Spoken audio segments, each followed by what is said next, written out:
Thank you, Madam Chair. I want to start by thanking you all for being here, and thank you, Mr. Scharf. The last time I had a Wells Fargo CEO come before here, it didn't go well, and you've done a tremendous job with your institution. I want to congratulate you, so thank you.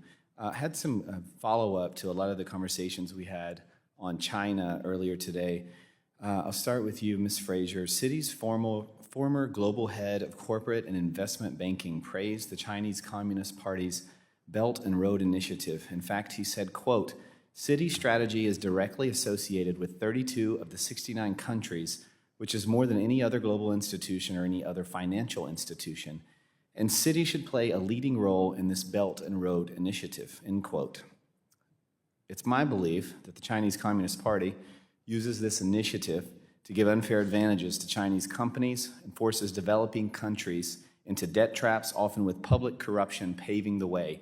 I witnessed this on a trip to the Middle East with my great chairwoman, Maxine Waters, where we were told of extreme corruption that the Chinese companies have been involved in across the African continent.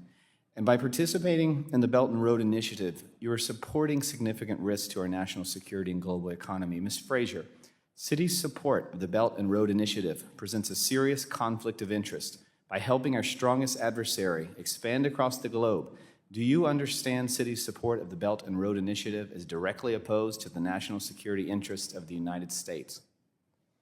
Thank you very much for the opportunity to answer the question. I do not believe, certainly since I took over as CEO, but I don't believe before that either, that we have played a meaningful role, if any role, in the Chinese Belt and Road Initiative. Well, that is wonderful to hear, and if that has changed, I celebrate that. But that was, I believe, recently that the head of corporate governance said that, corporate strategy. With respect to Russia, I'll continue with you, Ms. Fraser. You stated recently that you want Citi to be a bank with a soul. Would you explain to me, or justify perhaps, how financing Russian oil and gas giant Lukoil while pledging to reduce financing for American energy producers accomplishes that goal?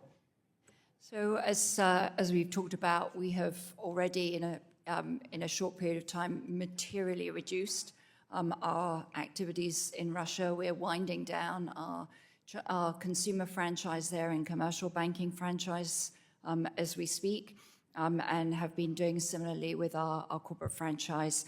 What we're primarily doing is supporting the multinationals that are still operating in Russia and helping them with, in large part, with their exit and wind down on the ground. So will you commit today to divest from Russian oil and gas giant Lukoil, which is funding this invasion of Ukraine? I cannot imagine that we would have a meaningful role with them going forward. Thank you. Mr. Moynihan, do you support a free and democratic Taiwan, and does your bank as well? Yes, it's Mr. Diamond, do you all share those views as well, a free and democratic Taiwan? I support freedom and democracy everywhere. I'm not going to specifically comment on Taiwan. That's up to the United States government to make that kind of statement. Well, many of you, some of you rather, struggled earlier today to condemn the ongoing human rights abuses in China of the Uyghurs. The Department of State, the United Nations, human rights organizations, and the like have condemned China's actions. Will Citibank condemn the ongoing human rights abuses in China at the hands of the Chinese Communist Party?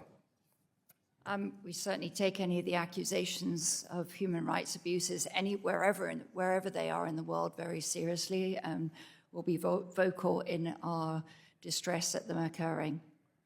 So will you condemn the ongoing human rights abuses in China at the hands of the Chinese Communist Party? Condemn is a very strong word. Yes, it is. Yes. So is genocide and slavery. Yes. We certainly are very distressed to see it going on, and we do not want to have human rights abuses happening anywhere in the world where we or anyone else operate. Well, thank you. I would encourage all of you to get out of doing business with Russia and be very careful in China, because they are working very strongly against our nation. And some of the answers earlier, and the hesitancy to offend the Chinese when many of your organizations are so willing to come down to Washington and insert yourself into politics, yet you seem hesitant to condemn things as simple as slavery and genocide, is alarming to me. But thank you. I yield back.